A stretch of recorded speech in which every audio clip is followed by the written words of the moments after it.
Olá, meus caríssimos colegas, eu sou o professor Rafael De Lázari e leciono a disciplina de Direito Constitucional. Eu agradeço mais uma vez por você permitir entrar na sua casa, para que você possa maximizar ou possa iniciar os seus estudos. Você que está aí se formando como um doutrinador, você que está estudando para a Ordem dos Advogados do Brasil, você que está estudando para concursos públicos. Este é o nosso Minuto Constitucional, uma tentativa, uma célebre tentativa da gente discutir alguns temas para que esse seja o primeiro passo para você ampliar o seu conhecimento, caso você se interesse pelas questões que eu traga aqui para vocês. E a questão que eu trago, que nós vamos discutir no nosso vídeo de hoje, é uma questão de doutrina, diz respeito à chamada eficácia diagonal dos direitos fundamentais. Eficácia diagonal dos direitos fundamentais. Qual que é a ideia, meus caros? Olha só, é absolutamente pacífico na doutrina que nós temos duas eficácias. Primeiro, a eficácia vertical. Depois, a eficácia horizontal. Vamos por partes. A eficácia vertical. Sempre se estudou que a relação entre direitos fundamentais é uma relação entre Estado e indivíduo. Como é que funciona? O Estado atribui direitos aos indivíduos para que os indivíduos usem esses direitos fundamentais no seu convívio e, inclusive, esses direitos fundamentais que os indivíduos possuem, eles usam para se defender do Estado. Porque o Estado, ao mesmo tempo que é um grande atribuidor de direitos fundamentais, é também um grande violador dos direitos fundamentais. Por isso se fala em se defender do Estado. O indivíduo exigiu uma conduta, uma não ação do Estado. Essa é a ideia de eficácia vertical. Só que com o passar do tempo, se começou a perceber que a relação de incidência entre os direitos fundamentais também ocorre no âmbito privado, isto é, a partir de agora nós não estamos falando mais de uma relação Estado-indivíduo, indivíduo-Estado. Nós estamos falando de uma relação apenas entre indivíduos, indivíduo e indivíduo. A partir daí se começou a falar de uma eficácia horizontal dos direitos fundamentais, que é uma teoria que tem origem na Alemanha lá na década de 1950. Olha só, pessoal, a respeito dessa eficácia horizontal nós temos basicamente três teorias. A primeira é a teoria da ineficácia horizontal, ou doutrina da State Action, que ela tem raiz no direito norte-americano, e ela defende que, na verdade, não há se falar em incidência horizontal dos direitos fundamentais, isso é, incidência dos direitos fundamentais entre particulares, coisíssima nenhuma. Por quê? Porque você deve sempre respeitar a autonomia da vontade. A gente sabe que o principal princípio que move o direito privado é o princípio da autonomia da vontade. E olha só, essa teoria ela tem berço justamente num dos países, talvez o grande expoente, o grande representativo do liberalismo, daquela ideia de não intervenção estatal, que é os Estados Unidos da América.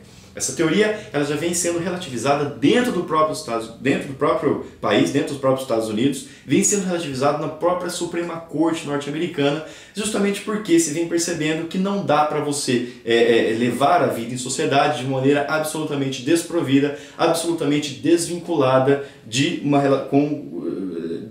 relação com o Estado. Daí você falar que essa teoria da ineficácia horizontal vem caindo por terra, vem sendo, atualmente está em desuso. A segunda teoria é a chamada teoria da eficácia indireta. Teoria da eficácia indireta. Por tal teoria, ela visa, na verdade, resguardar, visa conciliar o direito público com o direito privado. Por mais que a gente saiba que essa relação, que essa classificação, ela já também não tem mais sentido nenhum, a gente sabe que tem havido uma verdadeira publicização do direito, uma verdadeira constitucionalização do direito. Essa teoria ela visa resguardar o princípio da autonomia privada, o princípio da autonomia da vontade e as relações de direito privado naturalmente. Então ela fala o seguinte, olha, de fato existe uma incidência de direitos fundamentais entre particulares, mas essa relação não é direta, ela é uma relação indireta. Por quê? Ajuda nesse processo atos praticados entre os próprios particulares, como um bom exemplo, uma relação contratual. Quando a gente fala de boa-fé subjetiva e de boa-fé objetiva, de princípios que movem os contratos, inclusive de questões que sequer precisam estar escritas no contrato para você saber que devem ser seguidas, seria um exemplo de eficácia indireta dos direitos fundamentais nas relações entre particulares. E por fim nós temos a eficácia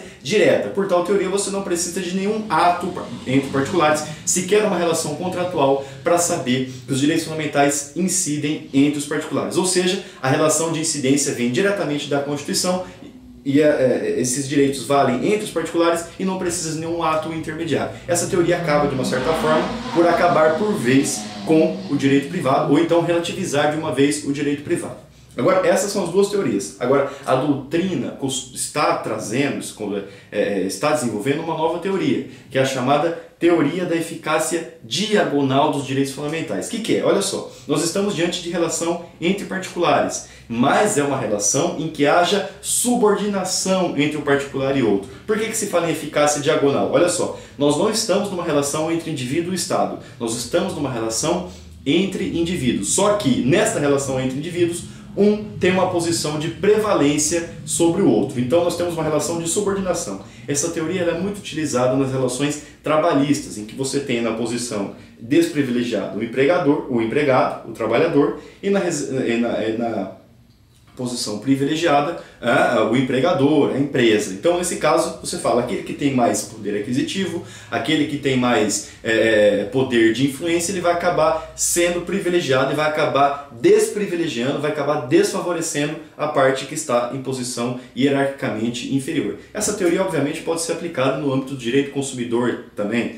Se a gente pensar aí na relação do consumidor hipervulnerável, do consumidor hipossuficiente, que não tem não tem poder para lutar contra uma grande empresa, contra uma empresa que tenha um grande departamento jurídico, a gente pode pensar também. A gente está entre particulares e está pensando numa eficácia diagonal. É óbvio, essa teoria ela sofre várias críticas, né? Por quê? Qual que é a principal crítica? A crítica é que quando você discute eficácia vertical e horizontal dos direitos fundamentais, você não analisa a posição do sujeito, você apenas analisa o sujeito. Olha só, lá em cima está o Estado e aqui embaixo está o indivíduo. Aqui, entre indivíduos, você não tem que falar em eficácia diagonal coisíssima nenhuma. Essa é a grande crítica que sofre. No máximo existe uma eficácia horizontal. De toda maneira, o que defende a teoria da eficácia diagonal?